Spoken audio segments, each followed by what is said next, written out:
aujourd'hui. Il y a bien longtemps, au moins quelques jours, que nous nous sommes rencontrés par l'intermédiaire de ces lucarnes magiques. Voilà.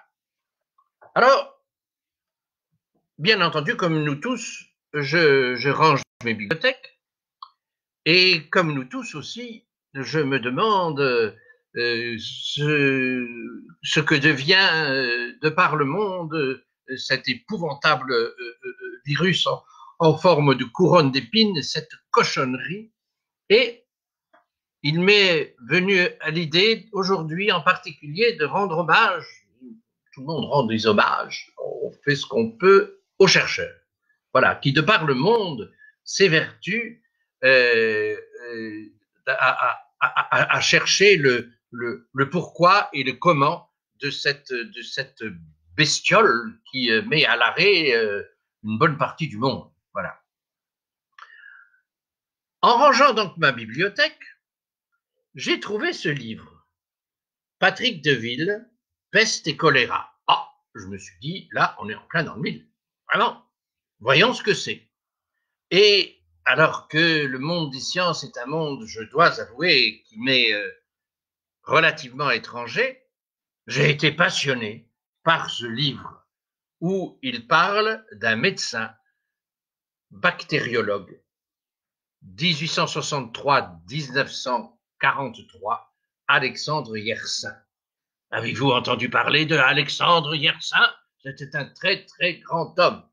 Eh bien moi non plus, je dois avouer, du haut de mes 74 printemps, je n'avais jamais entendu parler.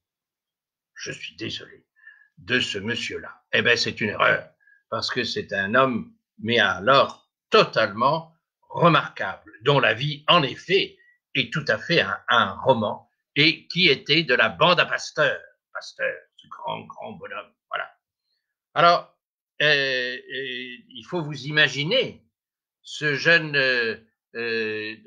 Suisse qui, dans les années 1880, rejoint Paris, rejoint Pasteur et ses grandes recherches, voilà, hein, et devient, de par son caractère extraordinairement rigoureux, de par aussi son imagination, un des plus grands chercheurs et un des plus grands bactériologues contemporains.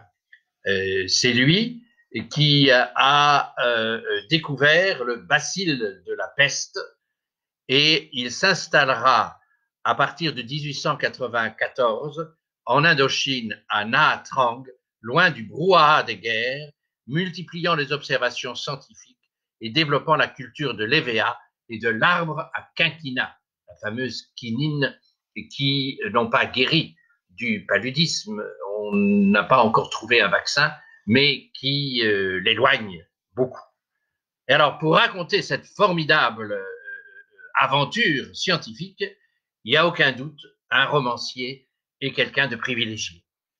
Et c'est ainsi que je vais vous lire quelques extraits de ce livre pour essayer d'approcher, autant que faire se peut, ce qu'est un chercheur, voilà, qui navigue dans le monde entier et qui, normalement, ne doit pas avoir d'ego trop développé. Voilà. Le premier extrait, c'est lui-même, Alexandre Yersin, qu'il écrit à sa mère alors que, jeune médecin à Paris, elle lui demande pourquoi il devient médecin. Tu me demandes si je prends goût à la pratique médicale. Oui et non. J'ai beaucoup de plaisir à soigner ceux qui me demandent conseil, mais je ne voudrais pas faire de la médecine un métier, c'est-à-dire que je ne pourrai jamais demander à un malade de me payer pour des soins. Voilà, voilà l'état d'esprit de cet homme-là, qui était, je crois aussi, oui c'est ça, d'origine protestante. Sa mère avait fui la France, ou la famille de sa mère à l'édit de Nantes, vous voyez, voilà. Donc ça veut dire aussi quelque chose, je pense, cela. Et puis, je vous ai choisi aussi deux extraits. Un dans le chapitre de la controverse des poulets. Écoutez bien. On déroule souvent l'histoire des sciences comme un boulevard qui mènerait droit de l'ignorance à la vérité. Mais c'est faux. C'est un lacis de voies sans issue où la pensée se fourvoie et s'empêtre, écrit Patrice Deville. Une compilation d'échecs lamentables et parfois rigolos. Elle est comparable en cela à l'histoire des débuts de l'aviation, eux-mêmes contemporains des débuts du cinéma, de ces films saccadés en noir et blanc où l'on voit se briser du bois et se déchirer de la toile, toujours vers les 1900, voyez, des rêveurs icariens harnachés d'ailes en tutu courent les bras écartés comme des ballerines vers le bord d'une falaise, se jettent dans le vide et tombent comme des cailloux, s'écrasant en bas sur la grève. Voilà.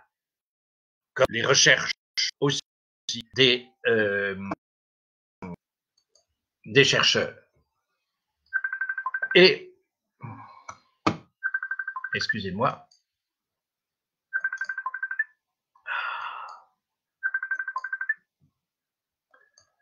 voilà.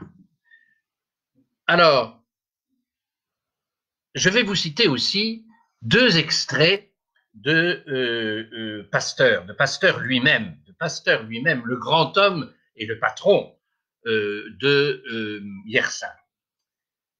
Puisque la peste est une maladie dont on ignore absolument la cause, il n'est pas illogique de supposer qu'elle est peut-être produite, elle aussi, par un microbe spécial.